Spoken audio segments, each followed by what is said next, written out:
হেসে আসলে কোনো লাভ নেই। বাংলাদেশের অবস্থা ভালো নয়। তারপরও আমি হাসছি কেন? কারণ দেশের অবস্থা ভালো নয়, অর্থনীতির অবস্থা খারাপ। ইউপিডিএফ পার্বত্য চট্টগ্রামে বিদ্রোহ করেছে। নির্বাচন হয় কি না সেই এক ধরনের ভয় রয়েছে। অর্থনীতির অবস্থা খুবই খারাপ। দেশের ব্যবসা বাণিজ্য ভালো নয়। দেশের বিরুদ্ধে ষড়যন্ত্র চলছে। আগামী এক মাস অর্থাৎ এই অক্টোবর জুড়ে নানান নাশকতা সহিংসতার পরিকল্পনা করা হয়েছে। এই ধরনের আতঙ্ক আশঙ্কার মধ্যে আমাদের সময় কাটছে। আতঙ্ক, আশঙ্কা, ভয়।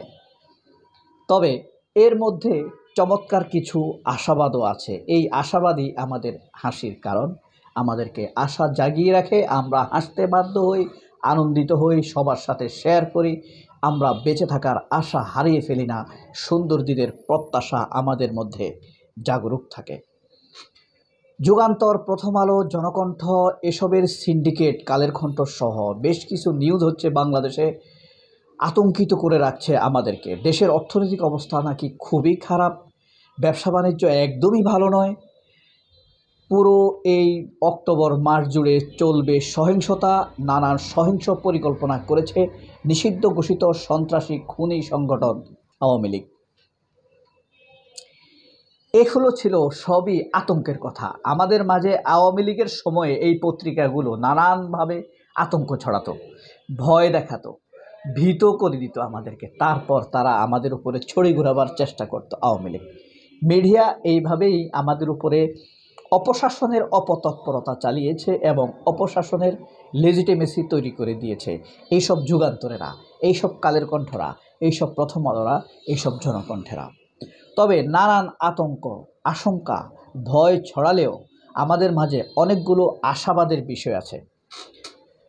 যেমন একটা জিনিস আপনি খুব স্পষ্টভাবে বলতে পারেন, বাংলাদেশ জামায়াত বিএনপির বিরুদ্ধে বলছে, বিএনপি জামায়াতের বিরুদ্ধে বলছে, একজন আরেকজনের বিরুদ্ধে বলছে। এই পরিস্থিতিতে আওয়ামী লীগ সন্ত্রাসী, খুনি, ধর্ষক, লুটপাটকারী সংগঠন আওয়ামী লীগ আবার ফিরে আসার সম্ভাবনা রয়েছে। এটা একটা আশঙ্কার কথা না, কিন্তু আশার কথা কিন্তু আছে। ধরেন ডক্টর ইউনূস এই যে বলল, বা ডক্টর ইউনূস না বললেও সামাজিক যোগাযোগ মাধ্যমে যে খবর ছড়িয়েছে যে আওয়ামী লীগ যে কোনো সময় ফিরে আসতে পারে, আওয়ামী লীগকে নিষিদ্ধ করা হয়নি, তার কার্যক্রমকে সাময়িকভাবে স্থগিত করা হয়েছে। যে কোনো সময় তারা ফিরে আসতে পারে, এমনকি নির্বাচনেও আসতে পারে। দেখেন, এই কথা বলার সাথে সাথে বিএনপি ও জামায়াতের বিরুদ্ধে বলাটা কিছুটা কমে গিয়েছে, আবার জামায়াত বিএনপির বিরুদ্ধে বলাটা কিছুটা কমে গিয়েছে। তাদের টার্গেট চলে গিয়েছে সেই আওয়ামী লীগের দিকে, ডক্টর ইউনূসের কথার দিকে। জামায়াতেরও কিছু ভুল ত্রুটি আছে, ফেরেশতা দ্বারা গড়ার সংগঠন তো না। সেখানে কিছু শয়তান আছে, সেখানে কিছু ভারতপন্থী লোক আছে, সেখানে কিছু লোক আছে যারা জামায়াত ইসলামীকে সঠিক সিদ্ধান্ত নিতে দেয় না, সঠিক পথে যাওয়ার ক্ষেত্রে অনেক সময় ধীরগতি তৈরি করে। যদিও আশার কথা, সম্ভাবনার কথা হলো জামায়াতে এই ধরনের লোকের সংখ্যা অত্যন্ত কম। যেভাবে বিএনপিতে চাইলেই অপরাধীরা, দুষ্কৃতিকারীরা, আওয়ামীকারীরা, ধর্ষকেরা, সন্ত্রাসীরা কিছু খরচ বরচ করলে অথবা মিডিয়াতে কিছু পজিটিভ নিউজ টিউজ করলে তারা ঢুকে যেতে পারে, একটি পদ নিয়েও নিতে পারে। কিন্তু আপনি যতই জামায়াত ইসলামের বদনাম করেন না কেন, জামায়াত ইসলামে এই সিস্টেম নেই যে আপনি হুট করে দলের কোনো পজিশন নিয়ে নেবেন। দীর্ঘদিন থেকে আপনাকে আত্মিক, মানসিক, চারিত্রিক প্রস্তুতি নিতে হবে, পড়াশোনা করতে হবে, সংগঠন সংক্রান্ত পড়াশোনা করতে হবে, বর্তমান পরিস্থিতিকে অ্যানালাইসিস করার মতো আপনার নলেজ থাকতে হবে। তবেই আপনি সংগঠনের প্রাথমিক স্তর ফেরোতে পারবেন। তারপর অনেকগুলো স্তর পার হওয়ার পর আপনার জন্য রয়েছে চূড়ান্ত সদস্যপদ, যাকে তাদের ভাষায় রোকন বলে। সেই স্তরে যাওয়াটা আপনার জন্য এত সহজ না। আপনি হয়তো পড়াশোনা করে এগুলো মুখস্থ করে ফেলতেও পারেন, কিন্তু চারিত্রিক সেই বৈশিষ্ট্যটুকু অর্জন করা অনেক ত্যাগ তিতিক্ষার প্রয়োজন হয়। আপনাকে হারাম খাওয়া থেকে মুখ ফিরাতে হয়, লোভ লালসা থেকে আপনার মনকে ফিরাতে হয়, খারাপ কিছু দেখা থেকে আপনার চোখকে ফিরাতে হয়, খারাপ কিছু ভাবনা থেকে আপনার চিন্তাকে ফিরিয়ে রাখতে হয়। সেই জিনিসটি আসলে আশার বিষয়।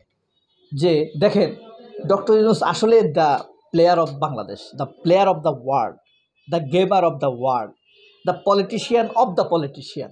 আমরা ইবনে সিনাকে কি বলি? আবু আলা ইবনে সিনা। আমি হাসপাতালের কথা বলছি না, এই হাসপাতাল যার নামে হয়েছে সেই ইবনে সিনাকে আমরা কি বলি? ডক্টর অফ দ্য ডক্টরস, ডাক্তারদের ডাক্তার। একইভাবে আমরা এই ইউনূসকে কি বলে জানেন? The wise of the wises, wise of the wisdom. না, আমরা চ্যালেঞ্জ করি। আমরা জামায়াতের নেতাদেরকে কি বলি? অর্গানাইজার অফ দ্য অর্গানাইজার্স, সংগঠকের সংগঠক। ইউনূসকে আমরা বলি the politician of the politician. এই কারণে ভয় পাওয়ার কিছু নেই। আমি ধরেন 2023 সালের বা 24 সালের জানুয়ারি মাসে 7 তারিখে একটা ভিডিও করেছিলাম মিরপুরে ফ্লাইওভারের উপরে দাঁড়িয়ে। হ্যাঁ, মিরপুর ওই যে ডিওএইচএস থেকে যে ফ্লাইওভারের লিঙ্ক আছে এটার উপরে দাঁড়িয়ে। সেদিন নির্বাচন ছিল 7 জানুয়ারি, 24 সালের 7 জানুয়ারি। তখন আমার মেয়েটা ছিল। তো ফ্লাইওভারে উঠে সকাল 7টায় আমি ভিডিও করেছিলাম, বলেছিলাম যেখানে মুসা, যেখানে ফেরাউনের অত্যাচার, সেখানে মুসার এহসান আল্লাহর পক্ষ থেকে। যেখানে আবু জাহেল আবু লাহাবের অত্যাচার নির্যাতন, সেখানে মুহাম্মদ সাল্লাল্লাহু আলাইহি ওয়াসাল্লামের শান্তির আহ্বান। যেখানে নমরুদের অপশাসন, সেখানে হজরত ইব্রাহিম আলাইহিস সাল্লামের শান্তির ডাক। সেই পৃথিবীর প্রথম থেকে ভাই আপনি যদি খুব বেশি অত্যাচারী হন,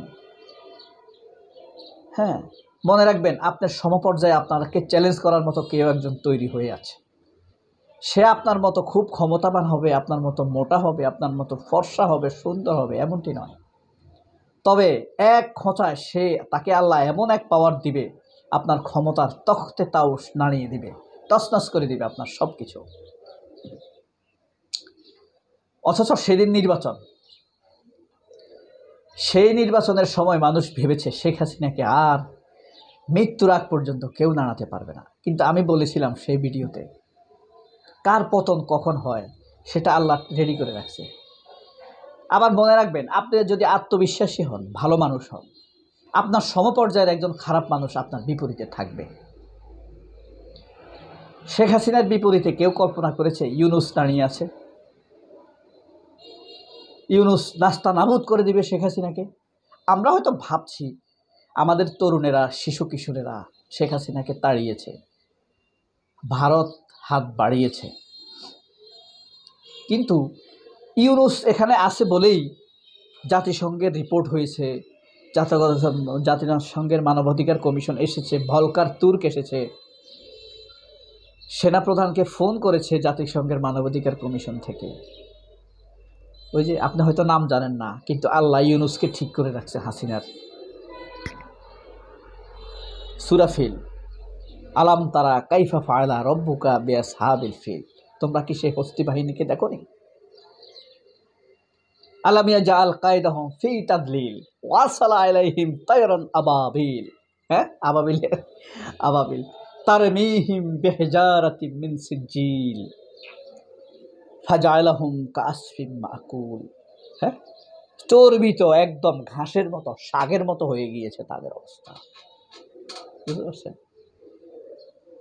সবাই অনেক ভালো থাকবেন, আশাবাদ আছে। আসসালামু আলাইকুম।